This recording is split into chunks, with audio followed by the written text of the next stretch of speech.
Hello again, everyone, and welcome to the Horse Racing Show. I'm Kenny Rice, and this is episode 3, and a lot to talk about today. Did you enjoy the Super Bowl? You still awake from the Super Bowl? Did you enjoy the commercials more? Well, it was an interesting Super Bowl because we had some records set in that. We'll talk about that in just a moment. And it's time to think about dynasties. Are the New England Patriots a dynasty? Dynasties, that's what we like in sports because we can root for them or in many cases root against them. Dynasty. And I'm not talking John Forsythe, Joan Collins, Linda Evans dynasty. That was unquestionably a dynasty. We're talking about sports dynasties. Our researcher, Thomas Kenny, here with us. There's some records in that Super Bowl to add to this maybe dynasty. Yep. Well, first of all, you've got the New England Patriots are now tied with the Pittsburgh Steelers for 6 Super Bowl wins in the franchise history.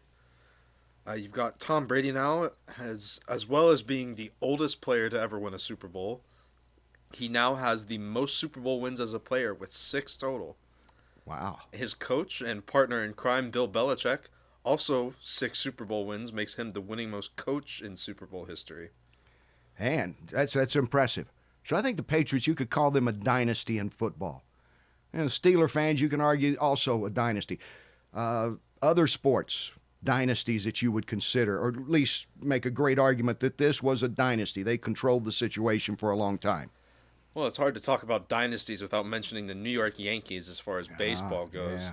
27 total World Series victories. Second place in that category, St. Louis Cardinals with 11. My St. Louis Cardinals, yes. Big Cardinal fan. Go ahead. You've got Yogi Berra, a Yankee, who has the most World Series wins as a player with 10.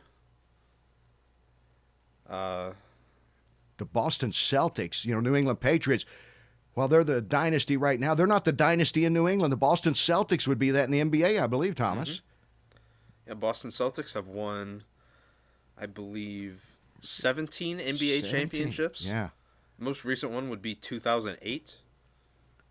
And then in college football, there's this team down south. They didn't win it this year, but they've won a lot in the past. Yeah, the Alabama Crimson Tide.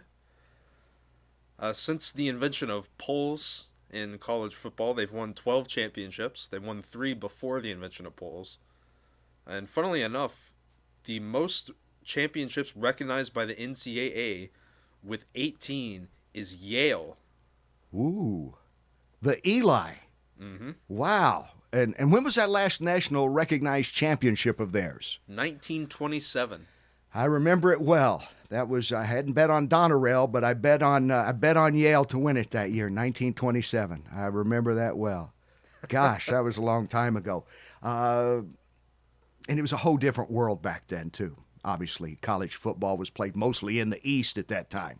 They didn't make it that far down south. They were playing, but not at that level. Certainly not out west. But horse racing dynasties, owner with the most Kentucky Derby victories. That would be Calumet Farm with 8. Had a streak starting in the 40s, ending in 1967, I believe. 1968, sorry, with Forward Pass. Yeah, the disqualified winner of the Kentucky Derby. The only victory by disqualification in Kentucky Derby history. The controversial one. Yeah, Dancer's Image crossed the line first, but was disqualified due to a urine sample taken after the race showing signs of the then-banned drug. And you'll have to forgive me, this is a long one. I don't even know it myself. It's phenylbutazone. Yes, that's very good. Not only our trivia, but our pharmacy expert today. Thank you, Thomas. And talk about Calumet Farm winning all those and dominating the 40s and 50s. It's a different world now. In sports teams, we can still have dynasties or argue about dynasties. Maybe some think that right now Golden State Warriors in the NBA are a dynasty-like. They're winning it. They're the team to beat every year. not that far back, the San Francisco Giants in baseball were putting together a little dynasty as well for about a 4 or 5 year streak. You always had to keep an eye on them. But horse racing has changed more than any other sport. It's not that old system anymore where Calumet Farm would be breeding and racing their own horses and having their trainer, which is Ben Jones primarily, who I believe is the winningest Derby winning trainer of all time. Yep. He has 6 Derby wins under his belt. Has 6. On his heels right now is Bob Baffert with 5 after winning with Justify this past year. But it won't exist anymore. There will be no more dynasties of one owner, be it a farm or be it a conglomerate, because of the syndication out there. People can buy in. People are even buying into horses as the Triple Crown goes along. That's just the way it is. It's a matter of the economics of horse racing right now. So we won't ever see another dynasty in horse racing. We will not see one owner. Now, we may see some individuals. Bob Baffert's always going to be on the scene. We've got a guy coming up, our special guest today. He's always going to be in contention, at least for a few more years, as being a guy that can win another jockey victory or two to tie him. Well, I don't know if he'll catch up to Eddie Arcaro and Bill Hartack. I believe, Thomas, are the winningest Kentucky Derby jockeys ever. 5 apiece. 5 apiece. Okay, so that's going to be tough. But anyway, dynasties out there, they don't exist in horse racing anymore. Just look at this past year and all the different owners of Justify. It wasn't just one ownership that brought him to the track. And guys were buying in and wheeling and dealing. We're going to talk with a guy who's written a book about that. It'll be joining us just a little later on. But I want to get back to Tom Brady being at 41, the oldest winning Super Bowl player ever, much less quarterback. But imagine this as a quarterback. Obviously, you go out there and you got your one coach. Now, he's going to be calling in plays. Josh McDaniels, the offensive coordinator, is going to be calling in plays to the headset, although obviously Brady at his level can do pretty much what he wants. But in horse racing, imagine a 52-year-old jockey winning a Triple Crown. It can't happen. But it did last year with Hall of Famer Mike Smith. He'll be our first guest today. We'll talk about that. And what always fascinates me about jockeys, imagine if Tom Brady had a different coach for each quarter. And not only that, he had to go to the sideline and talk to the coach about the strategy for that particular quarter, and maybe a different owner was there with him who wanted him to take pictures with his son and his family and his daughters and his grandkids. That's what jockeys do all the time. Some of these guys riding 6 to 8 races. Mike doesn't have to ride as many anymore. He can pick and choose. But still, before each race, they talk to the trainer. They get their instructions. Usually the owner comes down. Usually they have their family with them. They want to talk to the jockey a little bit and say, hey, how you doing? Maybe have a quick selfie snapped with the son or daughter. Hey, look, I know this famous jockey or this famous trainer. So that's what jockeys have to deal with. Mike Smith will talk about that and why at 52 he is still as good as anybody out there in the game. Later on, we'll talk to Lenny Shulman, who's one of the best writers covering horse racing anywhere, and he has a book about Justify that'll be coming out soon. We'll break down the process to lead up to those incredible 111 days that made Justify a legend, maybe a controversial one in some eyes, more on that. And then the esteemed veterinarian, Dr. Larry Bramlage, will all join us. Stay with us, and remember to follow us on Facebook, on the YouTube channel, on iTunes, on Google Play. You can call us at home. No, don't do that, but just do all the other stuff. And you're watching the Horse Racing Show, and coming up next, Hall of Fame jockey Mike Smith. Stay with us.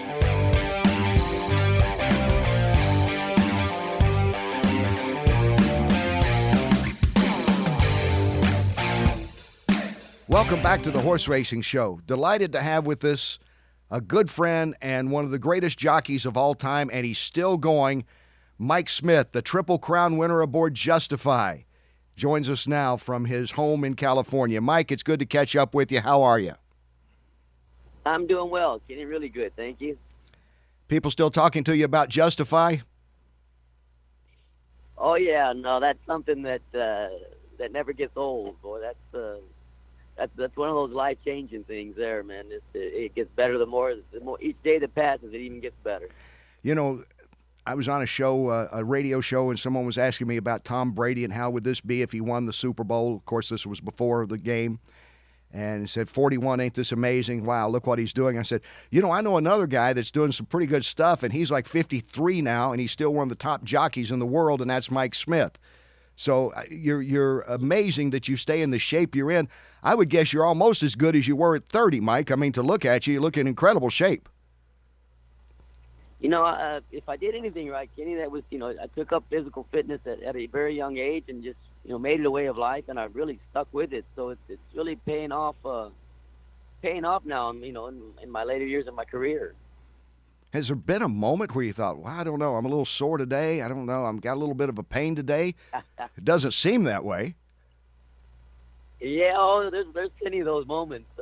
You just gotta just fight through them and just get through it. And once you start the workout, you start releasing those natural endorphins, and then you start feeling good, and then you pull your way through it, and then everything's fine after that.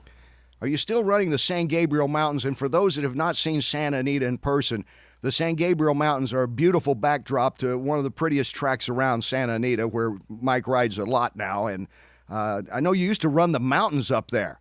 I got tired of hearing you running the mountains. That's how strenuous this is. I don't run them as much, but I still hike it quite a bit.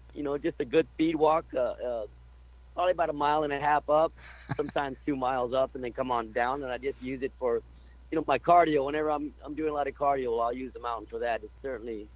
It keeps that air in you, I'll tell you that.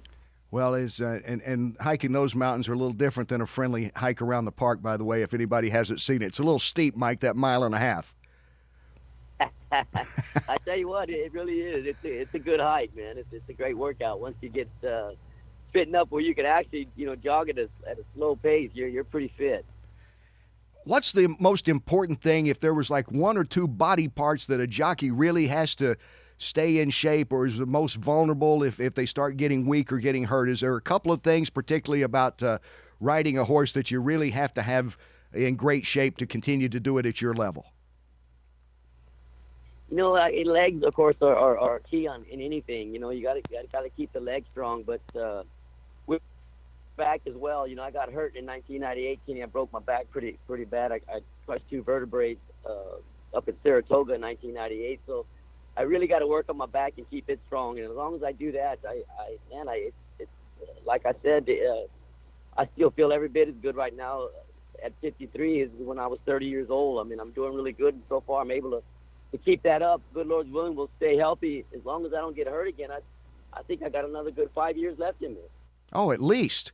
You'll probably get, and I said this on the show last week, you had a shot at beating Shoemaker's record among the many records you already own or closing in on as the oldest jockey to win a Derby. He's 54 when Ferdinand won it in 86. Was he 54? Wow, well, I got a chance then. I got a chance because I honestly, I'm so blessed to be course riding, for the right people and the right kind of horses, and staying in really, really good shape, and I feel wonderful. I started out this year probably as good, if not better, than I've ever started out, to be honest with you. We're on a roll right now. I just got to keep it going. As far as back in your young days of racing, was there anyone that you looked up to that said, stay in shape, stay focused, whatever advice that young athletes get from the veteran athletes at that time that has inspired you or kept you going? I was blessed to come around an era, where the old riders that were, a few years older than me were just tremendous, man. I mean, in the Midwest, Pat Day was a big mentor to me early on in my career, and then I became great friends with all the great riders, and I used to talk to Lafitte, even though I was on the West Coast. I talked to Lafitte a lot of times about fitness and health, and he's the one that really, if you ever gotten a chance to see what kind of shape Lafitte's in, he's 72 years old right now. I think he just did 10 one-legged squats last time I saw him. We were at my wedding. He could do them like they were nothing. I mean, he's just an incredible athlete. He stays in such great shape, and I kind of really looked up to him as well, and that's what kind of got me into working out at a young age.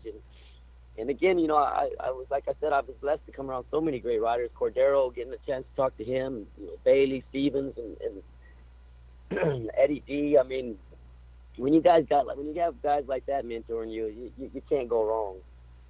You mentioned the 98. I remember that spill well when you had the broken back. Probably had you not been in the shape you were even then, you've always been in great shape. As far as the recovery process, I imagine not just a major injury like that, but little aches and pains and a few cracks here and there is probably the shape you're in keeps you going to heal quicker. I'm just taking a shot there. No, that's exactly what the doctor said too. That if I wasn't in the shape that I was in, and I was in really, really good shape when that happened, that they don't know what could have happened. It could have been a whole lot worse. And staying in that kind of shape, I was able to come back, which was probably a little bit too quick when I came back. But they said I'd be off about a year and 4 months, and I made it back. And I think it was just under 7 months, and I was already back in the saddle riding. So, it certainly helps to stay in that kind of shape because when you do get hurt, I mean, and that's going to happen in this sport, you're able to come back a whole lot quicker. I was talking earlier, Mike, talking about Tom Brady, and I said, imagine a jockey. Imagine a quarterback between every quarter had to go over and there's a new coach telling him new things, and he's got some family members he wants him to meet or take a selfie with, which is what you jockeys have to deal with on a daily basis. You're probably not riding 6 to 8 races like back in the days, but you're riding enough, and these guys that are still riding that, every time they got a new coach just about for every race. So how much information can a trainer really give you in that short period of time in the paddock before they call riders up and you get in the saddle? Well, I mean, at this stage of my career, they've hired me because they know I'm going to do my homework. I already know probably the strategy going in. What's good about talking to a trainer is the little things that they do. They might have a bad habit, maybe lugging in, getting out. If they hit the front too soon, they might really wait on other horses. Stuff like that helps out. But once there's not too many of, especially it seems like to me for the trainers that I ride for anyway. I mean, like Bob, he not one time ever told me what to do with Justify. He hired me for a reason, and he pretty much knew I was going to do what needed to be done. And if that didn't work, well, we'd go to plan B or C, whatever it took. But yeah, I think like I said, most of the time now, when they tell you something, it's just about the bad habits that they might have, or the good habits that they have. This horse really runs the turn well, or does this, and stuff like that always helps if you've never been on them before. Bob Baffert before the Belmont. What was the situation like in the paddock, you and Baffert before the Belmont, and you've got the Triple Crown on the line and trying to stay unbeaten and all eyes are on you? I mean, anything that you remember from that moment that was said just before he gave you the leg up? Well, not only is he an unbelievable trainer, he's just an incredible trainer. He's a great coach too, man. He doesn't add any extra pressure to you. And fortunate for me, he had been through this, before more than once, where he was going for it. And man, he just stayed happy-go-lucky. He said, "We're just blessed to be here right now. Let's just enjoy this." He kept it light. We knew what we had to do, and we're so fortunate that we got out of the gate very well, and everything went well. And I couldn't ask for a better trip that day. But he helps you stay cool and calm. Was there ever a moment when you're going out of the paddock and you come through the tunnel and there you emerge and there's 90,000 people cheering? Was there ever a moment where you said, "Wow, I'm about 2.5 minutes or so away from winning the Triple Crown"? I'd tell you, I will tell you where there was a moment. We left the gate so well, and we're going around that first turn, and I wish the camera could have zoomed in on me because I had a smile from ear to ear. I had to keep telling myself, "Hey, stay focused, man. You got a job to do." So I had to really get after myself a little bit. That's how excited I was about the whole thing. Yeah, I really, what I love about you and have for years, and the same with Baffert and several in this game, is how much you enjoy it. And I can't say that for everyone. There's a lot of guys, I mean, it's a job, and like all of us have jobs, and you kind of think it's a job. But I think you're one of the guys that's always enjoyed it as much as anyone I've been around. I'd have to agree with you, Ken. I truly do, man. I'm having more fun right now riding horses than I did when I was in my 30s. I have a passion for horses that's crazy, and it just seems to keep getting stronger and stronger as I get older. And I hope it continues that way. I guess when that stops, well, it'll be time to hang it up. But right now, I can't wait to get on my next horse. You got a Derby horse yet? I'm working hard on it right now. We got a colt that was second in the Beverly D. Lewis. The Bob Lewis the other day, a horse called Gunmetal Gray that I've been riding for Jerry Hollendorfer. So we'll see how he goes. He's going to have to step it up his next race, and we'll see how he does. And then just put some feelers out there for as many of them as I can and see what happens. Do you need references or anything? I mean, I know you got a pretty good resume. Well, we've been blessed of course, coming off the Triple Crown year certainly helps. In situations like that, if someone's needing a rider. But yeah, if you see anything live, let me know. I'll point me in the right direction. I'm all for it. You're too good a friend. You know what was amazing? I was looking at Daily Racing Form before I voted on the Eclipse Awards, and this is in early December. Wins by grade one wins. That's the best for those that are casual fans that are kind of enjoying the fun part of this show. That's the best you can get, grade one wins. And you led everybody in the nation in grade one wins, even though you're not riding nearly at the clip of the volume of rides that you used to have. That's why they call you Big Money Mike. You step up and you win the big races. Well, thank you, Ken. I appreciate it. That's what we try to do, and that's kind of by plan. I have my agent Brad Pegram just does a tremendous job of really looking for those kind of horses in those types of races, and has done a tremendous job of keeping me on those kinds. So I got to give him a whole lot of the credit. How nervous were you in 2005 when Jerry Moss sticks a winning ticket in your boot and you're on this horse named Giacomo that's 50-1? You're not even supposed to be there, and you win the Kentucky Derby. That was a moment. What's funny, it's although he was 50-1, I thought the way the race looked like it was going to set up for us, I thought he had a heck of a chance to run huge, and if things really worked out right, we could win this thing. So, although we were 50-1, I went in thinking we had a heck of a chance, and lo and behold, we pulled it off, and I'd forgotten about that ticket till we were in the press. We were in the press conference afterwards, and I remembered about it. I reached down in there, and it was all wet and soggy and everything. And I pulled it out. It was a $200 win ticket, which paid $10,000. So I got an extra $10,000 for the whole deal. That was not wet enough that you couldn't cash it.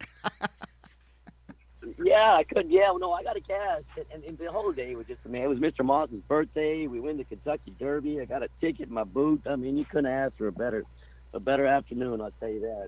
No, that was a fun day, perfect day, just like it was watching you win all through the Triple Crown on Justify, and you're relatively a newlywed right now. Congratulations, by the way. Thank you. Yeah, got married on the 13th.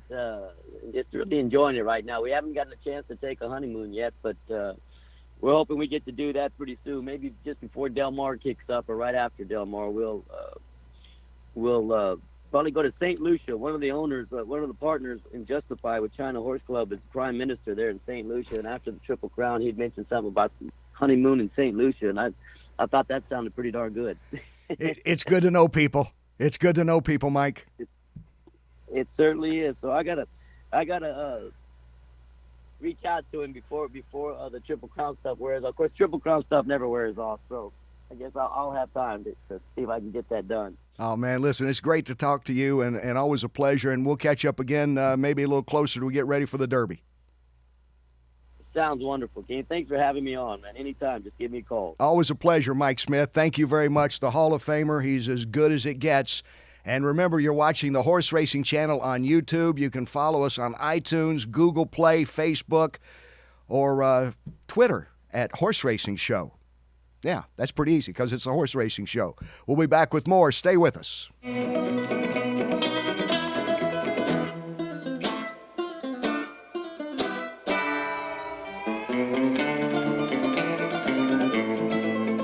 Welcome back to the Horse Racing Show. I'm Kenny Rice. Thank you for joining us this week. This guy is a longtime friend of mine. He is a terrific talent. We've talked about trying to get as good as it gets guests on here, and this is certainly one of them. There's some terrific riders out there, but none better than Lenny Shulman in covering the sport of horse racing. He has written a book about jockeys. He's written 2 novels, and he has a new book coming out about Justify.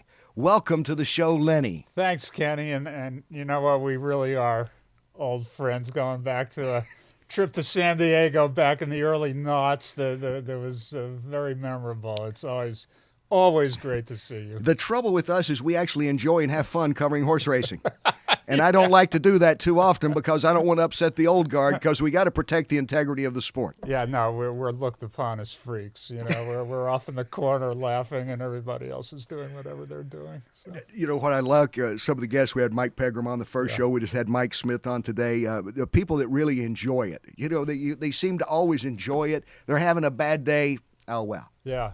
Well, I feel bad that I'm not named Mike now. I feel like I'm not I'm not fitting with the pattern here, but we can change that. We'll call each other Mike the rest of the way. Very loose. Kenny yes. and Lenny, no, Mike and Mike. Wait, no, we'll have to deal with Espen on that. We can't do Mike and Mike, although I don't think that's on anymore. I forget. Anyway, I think we're going to talk about your book. Let's talk about where we are. This for people tuning in. This Yes. is if the nuclear war comes, you want to be in this location where we are now. We're in a bunker outside Nicholasville. Yes. Right next to Joey's lizards and tropical fish. Yes. And it's amazing. Well, this is where you wait out the nuclear war. We have a refrigerator. We have a bathroom. We've got an asteroids game from I don't know when. Good gracious, when was that? Like 1972? I don't know. Whenever it came out. Yeah. I think in here we've got Scott Hall, who puts all this together. You know, we got Steven Seagal and movie memorabilia. We got a guitar. If you get bored, Lenny, anytime during this, pick it up. Feel free to play. It's the ultimate pirate radio location. Isn't it, though? This is where you'll be broadcasting to who's ever surviving the Holocaust. It's great. We're here to save horse racing and save you, so keep it tuned to the Horse Racing Channel. You heard it from Lenny Shulman. This is where you need to be. Really need to be. You really need to be. Nogales, Arizona, in the middle of the 20th century, would have needed an alarm clock to reach the level of being sleepy. You just don't find that with anybody else covering this sport. Therefore, the wordsmith that is Lenny here, who has written a book about Justify. I just read the manuscript yesterday. I sat down and read it in one day. Compelling. That whole story of 111 days that we know about, winning the Triple Crown, going undefeated, but all leading up to it and intertwined. It's just beautiful. Well, your speed reading efforts are more impressive than the book, quite honestly. But Nogales is interesting because, of course, that's where Bob Baffert was born and raised. But I used to live in Tucson as well, and we used to go down to Nogales. So I have some knowledge of that. We used to go down to Nogales, do all kinds of substance abuse to ourselves, and go to the bars on the Mexican side and drink incredibly cheap tequila all day. And I'll never forget this, above the bar in Nogales, they were watching Hee Haw at 5 o'clock in the afternoon on a Saturday. And, as if we weren't disoriented enough already, that put us over the edge. But Nogales is a great little town. Well, Buck Owens and Roy Clark never get old. I don't matter what part of the country you're in. It's true, or in other countries as it is. But it's just fantastic. And really to understand Baffert, which I do go into a chapter in the book about his background and borrowing from the great biography that Steve Haskin wrote. Yeah. Actually, funny, that was an autobiography actually on Bob Baffert. It was the only unauthorized autobiography in the history of publishing because Baffert agreed to do the book and Steve Haskin was ghostwriting it, and Baffert stopped talking to him. He didn't want to cooperate on the book anymore. So Haskin was writing Baffert's autobiography without Baffert's permission, the only unauthorized autobiography in the history of book publishing. Oh. But, I wonder if Bob's read the book. I don't think so. I'm going to guess no, but that was something. Of course, Bob was going through some personal turmoil at the time, and it was very much a dynamic situation. But I must say, as far as this Justified book that you're kind enough to mention, Bob was just incredibly cooperative with me. Gave me all the time in the world when we talked at length about the story, and he was just great. Jill and Bob both. So terrific about insights behind the scenes, things going on with the horse that I really hope readers will enjoy because there's so much going on. As you know, every horse has an incredible story of which we see the tip of the iceberg usually, right. And there's so much behind the scenes with the breeders and the raising of the horse and everything else. And Bob was just so generous with his insights that it really helped make the book. What I like about the book, and you touch on it in the early part of it, is about the thing about horse racing. You seem to have two camps: people that just love the horses. Most of us love animals. We're big dog lovers too. Yeah. People that love the horses, and then people that like the betting side of it. And even every year at NBC, we have these friendly debates, or at least discussions. How much is too inside? how much is appealing to a broad audience. We're hoping to go more for a broad audience here because I think horse racing's got to get a little broader audience because, let's face it, a lot of them are dying. You go to horse racing, we're still pretty young. We're spry. We're not on canes and walkers yet. We're kind of hip. Now, everybody working behind the scenes here, they're going, got these two guys. They must be over 30. Good gracious. How can we work with them? We go to the track, we're gold. Well, it's funny because, you've been in enough press boxes, and if you walk through the press box now, even as opposed to 20 years ago, frankly, it's gotten really young. It's gotten very female-oriented. Most of the turf riders coming up now seem to be women, and it's just a very different vibe to it. I think women tend to like the horse aspect, the animal aspect, more than they care about the gambling. I'm trying not to be completely generalization, but I think that's true for the most part. And I talk about that in the very first chapter of the book.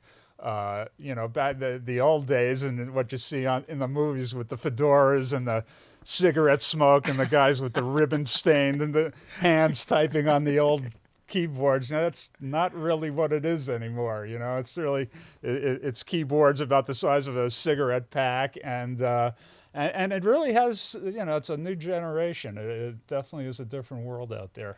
As far as Justify, as you're writing this book, were there a couple of things along the way that really surprised you? And the insides and outsides and how it works with consigners and getting to the auction ring and going on from there. Did you say, wow, that is really interesting?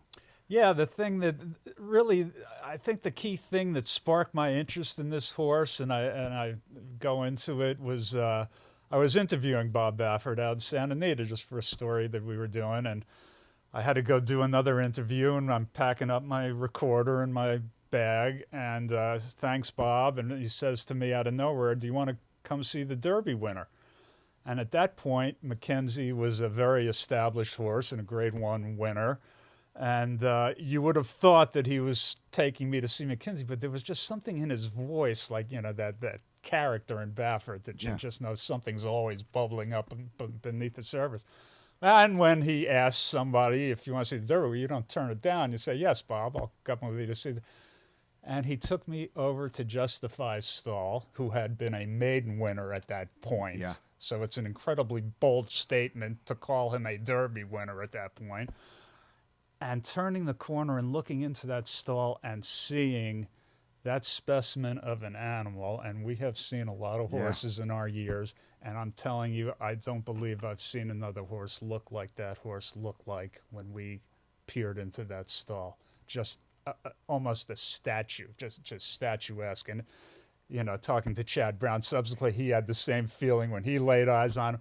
This horse, you want to say you knew there was something special about him, and I truly had that feeling the very first time I saw him. And son of a gun, if 2.5 months later he's not the Derby winner and he's not this incredible superstar in the making. And that moment to me just captured my imagination and really set me off on wanting to tell this horse's story. He's the only horse that I can remember, and I asked Jimmy Barnes, assistant trainer that works with Baffert for years, great team that they are. He couldn't remember it either, a horse that gained weight during the Triple Crown, because it's normal for a horse to lose weight. Yeah. They drop 50, 70 pounds and nobody's panicking. American Pharoah, every good horse, Smarty Jones, name the good horse. They lost weight. Secretariat lost some weight. Yeah. This horse got bigger and stronger with each race. It was freaky how good-looking he was when he came over to the paddock for the Belmont. He looked maybe even better than when I saw him in the rain in Kentucky just 5 weeks earlier. It never stopped. It just never stopped. And if you talk to everybody, makes a big deal about, the horse didn't race it too. But really, the amazing thing about it was that this horse could never have a bad day if he was going to stay on the schedule of getting to the Kentucky Derby and the Triple Crown.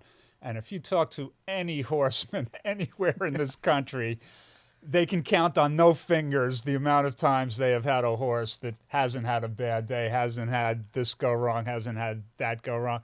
This horse never had a bad day. He never missed a meal. Umberto Gomez, who was his exercise rider through this thing, was the guy in charge of feeding him. And after the Preakness, which was that horrendous, foggy, rainy day, and that race where he was all out to hold on against Bravazzo, and you would have thought he'd be a really tired horse, his second big race in 2 weeks. And Umberto said when he carried the feed later that night to Justify, the horse was screaming for his food. I mean, just like the equivalent of where the hell have you been? Get over here and feed me. And he'd never seen anything like it because, horses a lot of times won't eat that night. Right. Won't eat the next day. This horse never missed a piece of a meal.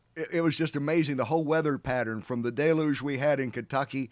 I know in Baltimore being up there, and I'm telling you, I saw John Carpenter and Adrian Barbeau. That's how foggy it was. And we're the only ones that know that.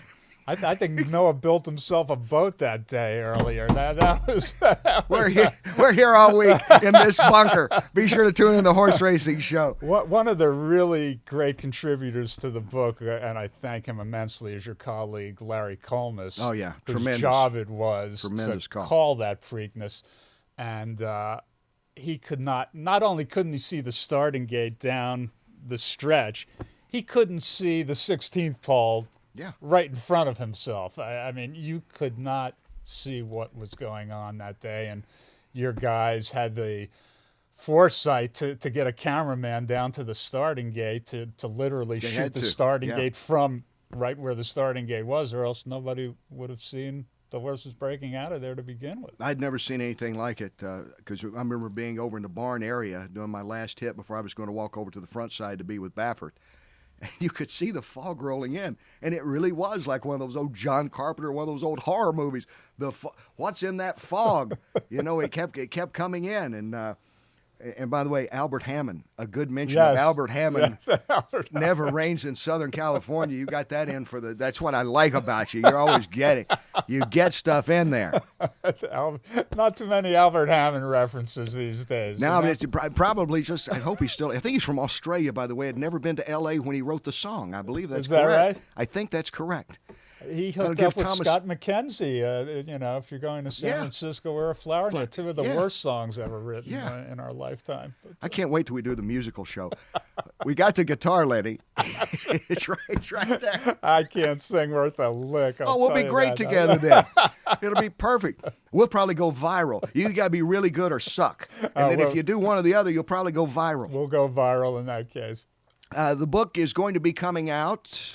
It should be out late March or early April. Triumph Books is publishing it. They're out of Chicago. And I have impressed upon them the importance of getting it out as quickly as humanly possible to take advantage of the run-up to this year's Derby. And I think that's going to happen. I wish I could tell you a couple of signing dates. I hope to do one with Bob Baffert at Santa Anita, maybe Mike Smith. And maybe here in Lexington locally. Hopefully. You could come here. Yeah, we could do the signing here. We've got a refrigerator with cold beverages. We'll actually be at Storage Shed G across the street. We're working. Be sure on to stop and get some beer cheese and some carpet remnants and come on in. Get a swimming pool while you're here. It's perfect. We got it all covered. We got it all covered. So it is coming. And I just learned the other day that Triumph Books is also doing a real autobiography. I take another colleague of yours and a friend of ours, Eddie Olczyk, is actually penning an autobiography for the same publisher. So that'll be a great book also that they're coming out. That will be. He's one of the good guys. Yeah. One of the guys that also enjoy it. Yeah. You know? Yeah. And a hockey player. You just can't get any better than horse racing and hockey together. I know. It's amazing how many hockey guys keep popping up in horse racing, isn't it? Yeah. Yeah. Well, Paul Redham's a big guy. The guy that I think Nyquist, was named after a hockey player. Yes. Will start. I'll miss somebody's name out there, and they'll. Pavel, Nyquist. There's a guy named Eric Johnson who was a number 1 draft choice. Yeah, I think he and Olczyk were partners in a horse or two. And Paul Redham as well. Yeah. They own horses together. Yeah. There's something about it. Maybe it's that hardcore upbringing or something, but there definitely is a connection there. Lenny, it's a pleasure having you on this show. It's great to see. It's always a pleasure. But in this case, it's no BS. It's the truth. It's the same, and these books are still available, aren't they? Ride of Their Lives, I think you could get on Amazon, maybe a nice used copy of that, and if you're lucky, you get an autographed one. Because, mine is. Yeah, because I don't mean by me. I mean by Eddie Delahousse or Mike Smith, or we had a couple of jockeys out at Santa Anita, Lafitte Pinkai. So there are actually some really cool signed editions of those out there. And it's wonderful to get the insight more in the jockey that I compare with any athlete. We can get into, I think they should be pushed a little more personally as far as personalities. Because as we know, and I want to get back to one more thing about the book, Justify, the controversy that Justify doesn't stay around. He's not American Pharaoh. He's not going to race in the Haskell and the Travers and the Breeders' Cup. Yeah. And some resented that. And honestly, I thought he'd be a little closer vote for Horse of the Year. I voted for Justify. I don't think you can be undefeated Triple Crown winner and not win Horse of the Year. Because 15 years from now, you're going to look back on 18. Who are you going to remember? Some nice horses out there. Accelerate was a nice. Monomoy Girl, nice, certainly. But you had a Triple Crown winner, and that's what people are going to remember most. So, but there were some in camp that kind of punished him because he didn't run anymore. Yeah, and that's understandable. Horse racing runs on people having differing opinions, right? That's what makes betting and what makes this whole world go around. And so people are going to be divided on what they saw. They only saw 6 races, so it's a half-painted picture. My opinion, and it's no more valid than somebody who says something else, this is one of the greatest horses we will see in our lifetimes. I wish that he had the chance to further prove it by racing this year. Unfortunately, he didn't, but I will absolutely leave this earth believing in my heart of hearts that he was one of the greatest racehorses we'll ever see. I totally agree. The book is Justify, written by Lenny Shulman. It'll be coming out soon. Be sure to keep an eye on it because, trust me, friendship aside, 111 incredible days in the life of an incredible horse, but all the days leading up to it and everything that's intertwined from the breeders and the consigners and the farm owners, it's just magnificently put together as you do. So I really recommend that to all their viewers out there. And by the way, you do write for the Bloodhorse each week. Did I not mention that? And I do have a story on John Gunther, who is the breeder of Justify, and his daughter Tanya, who are wonderful people, and what a great job they've done. Lenny Shulman, please come back anytime. Thank you, sir. If you ever feel threatened, you got a safe place here. I'll never find it again, but if I do, I will. All right, thank you, Lenny. More of the Horse Racing Show, because that's kind of what it is when we come back. Be sure to follow us on YouTube, iTunes, Google Play, Facebook, and at Horse Racing Show Twitter. I'm a social media maven. Is that written down somewhere? How do you do that? I've never used a prompter. Whoa, it's impressive. Oh, we'll be right back.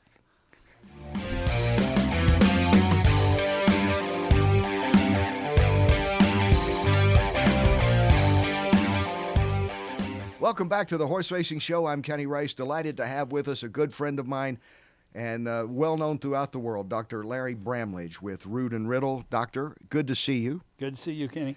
And I got to tell you, it's good to be able to interview you like this because for people that have watched over the years on NBC, we always had those very tedious, tense moments, not personally, but because of what was happening.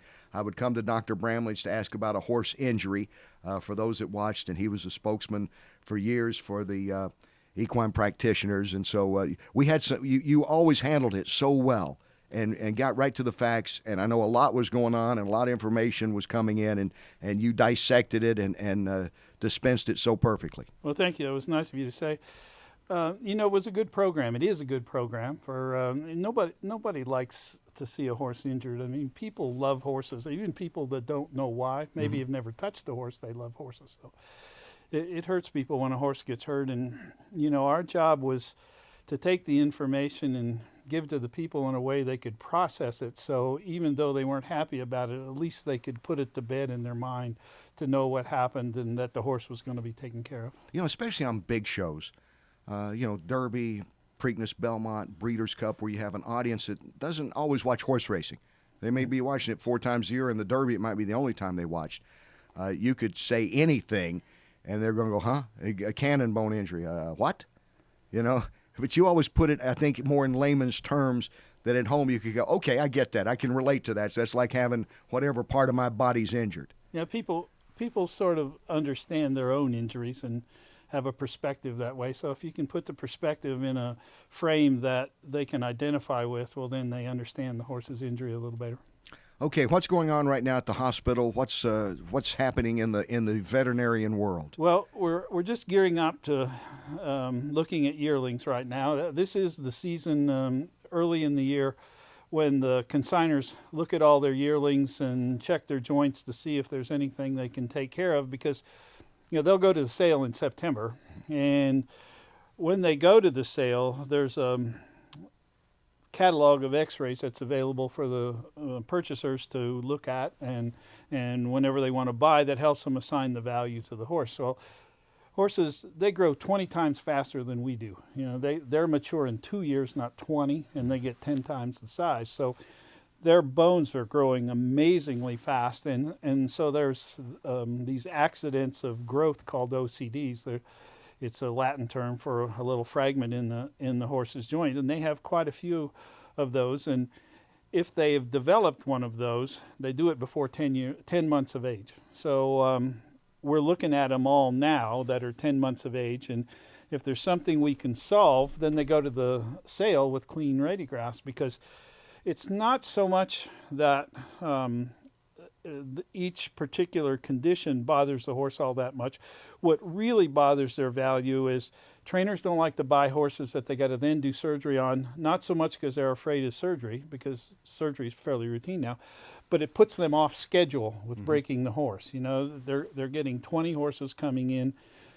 They can't have an individual schedule for all 20 horses, so those horses bring more money at the sale if their radiographs are clean, and that's what we're about now. We're doing arthroscopic surgery, taking out the fragments that are just mostly nuisances, but would lead to arthritis when the horse is training heavily. And as far as then the race horses, we're already on that Derby trail, had some races over the weekend. What a stunner, by the way. Bob Baffert won a big race in California. Yeah, I hope it's a breakthrough for that young trainer. 5 of the 6 grade ones this year. Bob Baffert can train horses. There's no doubt about that. And when do the trainers? What's the relationship you have with trainers when they bring them to Rood and Riddle, or you go out into the field, or how does that work with the horses that are on the track now, that are racing now? Well, I have sort of gradually gotten to the point where I stay in the hospital all the time now, and we get a regular flow of horses coming from the racetracks, mostly horses that are off form and don't have any obvious problems. I mean, if they've got a chip in the ankle or chip in the knee, those guys at the racetrack, the veterinarians and the trainers, they're going to find that. That's not a problem. But about this time of year, when you get towards the end of the meets in Florida and New Orleans and Hot Springs, if a horse is not performing, they will send them home to see what's wrong with them and hope that we can solve their problem and they can pick them back up when they come into town in April and May. So starting about the middle of March, or maybe the first week in March, those horses are arriving from all the different places when it's obvious they're not going to perform there during that meet. So you got the future race horses people are hoping in the yearlings. You got the current raced horses, and they'll all converge at one point in time, and it'll be a crazy month or so for you, a couple of months. And then about 6 weeks or 2 months after that, the foals start showing up. And, foals are showing up now for mostly medical problems, but from my perspective, where I work is where what we'll be doing is looking at foals that have conformation faults. Horses are... We talk all the time about how economical a horse's skeleton is. A thoroughbred racehorse is so fast because he doesn't carry any more weight than he absolutely has to in order to get himself around the track. So when you're on that light of frame, if it's perfectly balanced, you're less likely to injure it. And that's why with foals, we're working on those foals to assure that they have the best conformation that they can have. I have friends that follow mostly other sports, but they'll tune in and watch a horse racing show that I'm on. And inevitably they're going to say, you know what amazes me, those little legs carrying 11 or 1,200 pounds around, how do they not have an injury all the time? Well, it is pretty amazing. I mean, they're not born with racehorse skeletons. They actually make them while they're training. And all horses all light horses, show horses, performance horses, race horses. They're born with a sort of generic skeleton. They look like thoroughbreds, but their bones are an average size. But then when you start training a horse, and the bones respond, and though their cannon bones look fairly small when you compare them to the whole horse, they've tripled in size since that horse starts training. And that's how responsive the bone is. So the horse adds bone where he absolutely has to have it, but they don't carry a draft horse skeleton around the racetrack because it would be dead weight. Right. And so they're like Ferraris. They're just as economical as they can be with their structure. That's why we have you on. I guarantee there's guys that sat at the rail for years trying to wheel those bets that did not know this. Well, it's the racehorse, the thoroughbred racehorse is an amazing animal. And I've said before, I wish at some time in my life I would ever have been as fit as those horses are. They're just so fit that the saying is they're jumping out of their skin. But if you watch a racehorse, you know exactly what that means because they have so much energy. They just want to do something, and sometimes their decisions aren't right. They can hurt themselves too. Yeah, I think it was a Wayne Lucas line. I'll give him credit right now. Somebody might have said it before them, but I remember he said, horses, you got to remember they get up every day figuring out a way to hurt themselves. Yeah, that is almost the case. They just have so much energy. They're like a 4-year-old child who doesn't know what to do with himself, but he has to wear out so much energy during the day in order to get to sleep at night. So they are amazing animals. This is a cold and flu season for many of us. Do horses get colds? Absolutely. The yearlings now are passing viruses around just like the kids pass viruses around in school. But the big ones are similar diseases to people, not the same disease, but the same category, influenza.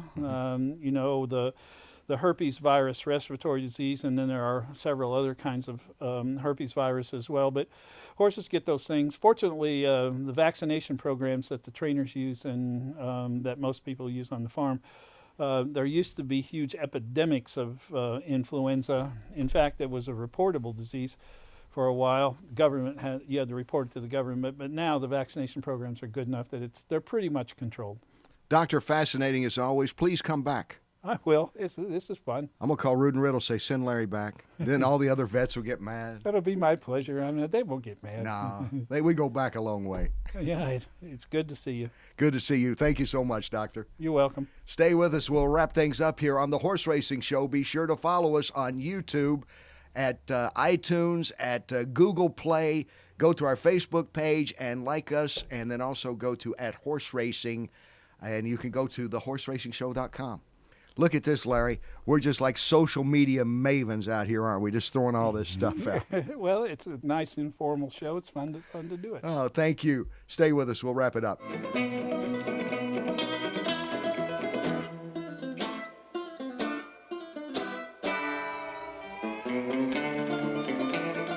Well, thank you for joining us this week, and thanks to our special guest, Hall of Fame jockey Mike Smith, Lenny Shulman, who has the book coming out very soon about Justify and that amazing run to the Triple Crown, and Dr. Larry Bramlage from Rood and Riddle. And thank you for tuning in. Next week will be all about love. It's our Valentine's special, the love affair that we have with horses. And, of course, the breeding season, how important it is to maybe get that future star, that correct mating that will put another outstanding horse on the track. Until then, take care, everyone. I'm Kenny Rice, and you have been watching The Horse Racing Show.